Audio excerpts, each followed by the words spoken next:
everyone, I'm Adam, Engagement Coordinator for Team 4, reporting to the Cozy Croissant, bringing you a batch of freshly baked security solutions. Next slide, please. In today's presentation, we're going to go over our approach and methodologies during the Pentest and present our key findings and send it off with actionable recommendations for TCC. Before we get started, I would like to thank the TCC IT team led by Jamie, and rest assured that your security is in good, safe hands with them. Our approach. We're committed, skilled, and multidisciplinary. While we're all cybersecurity professionals at heart, we come from diverse backgrounds, ranging from system administration and risk engineering to business analysis and policy review.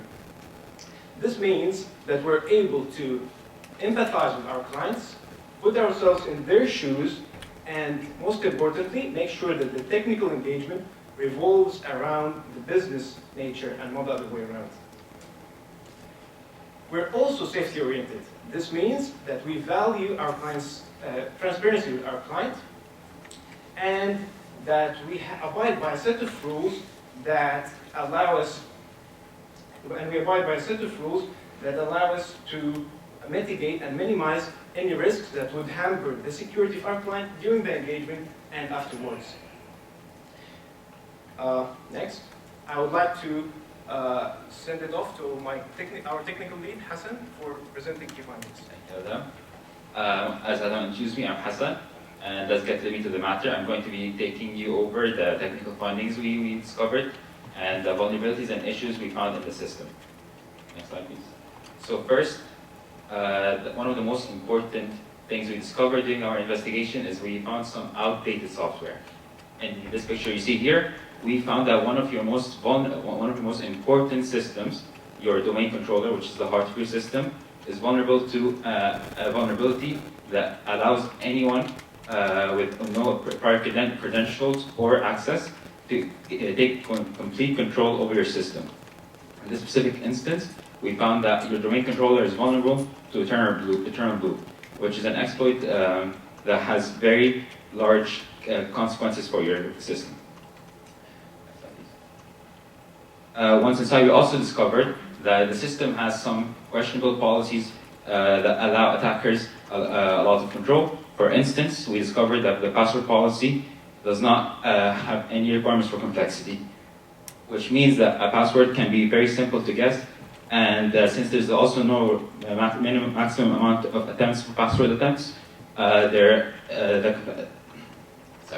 there's no maximum amount of attempts for access, which means an attacker can try however many times they like to gain access to your system from an open computer.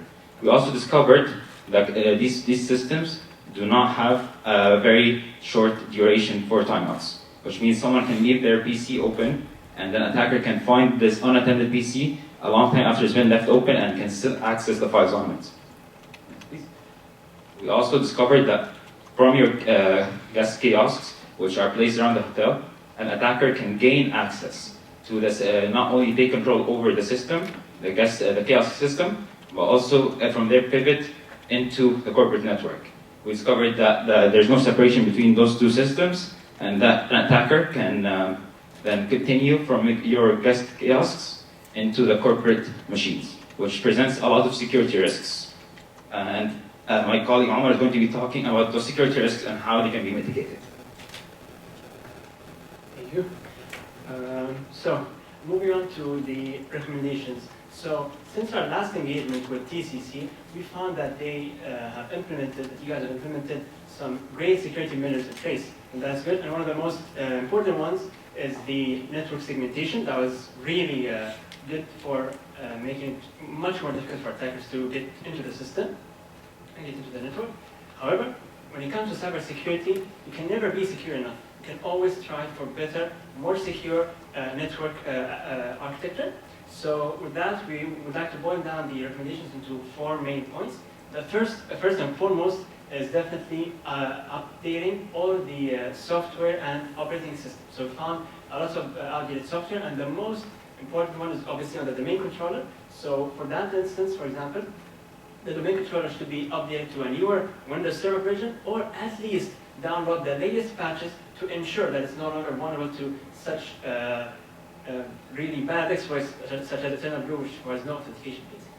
Moving on to the second point for recommendations, we would also like to talk about the password policy.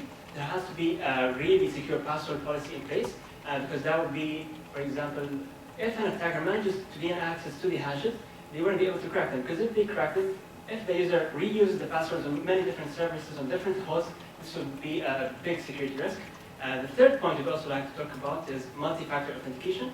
It would elevate the security at your company, because even if the password gets cracked, then they wouldn't be able to use it because there's multi-factor authentication, and that could also help you in catching if the system has been broken into, you get a request that someone's trying to log in.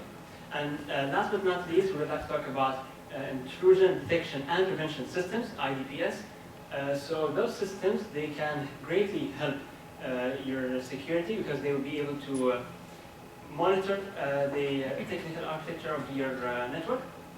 They'll be able to monitor the network traffic as well. So anything fishy going through the network, they'll be able to quickly catch it, and if it can resolve it, resolve it. Otherwise, the admins will be notified to take actions manually, and that would be very important.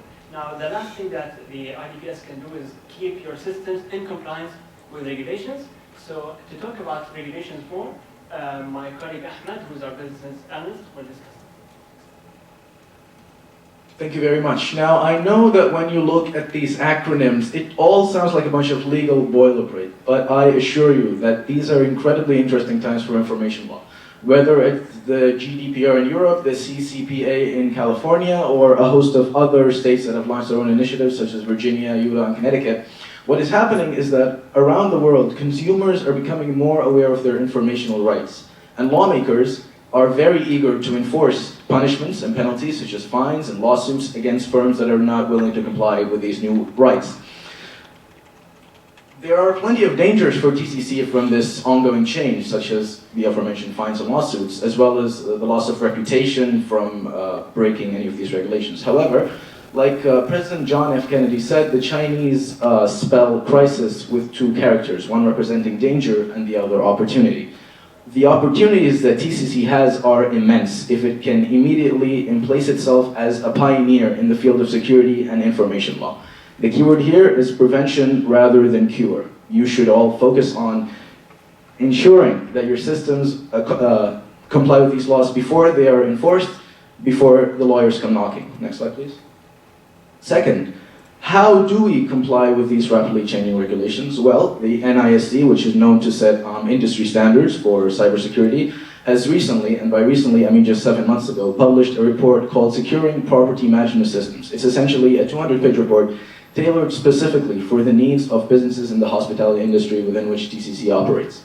This report forms the backbone of our strategic recommendations in the report, which I'm sure you've read at length. And the keyword here is early adoption. TCC can get in early and begin enforcing and implementing these new regulations and best practices and getting their hands on some modern technology, then they'll be in a very good place as regulations get more complex and time moves on. Next slide.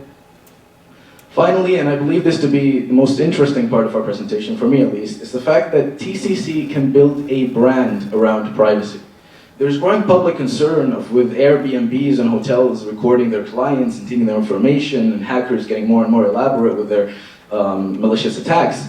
So TCC, getting in early on a brand based around consumer privacy, could become a pioneer in this field very easily, especially since they've already demonstrated a strong commitment to consumer privacy through their strong cybersecurity and IT team.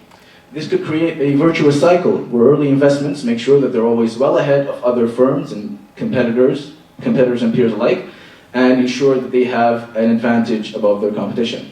Finally, sticking to a brand of privacy and security is going to ensure consumer confidence and loyalty in TCC's future business endeavors. The keyword here is that privacy can be turned into a unique selling point for your business. Last slide. this is just a glimpse into the future of TCC if the recommendations that we've put in our report are taken into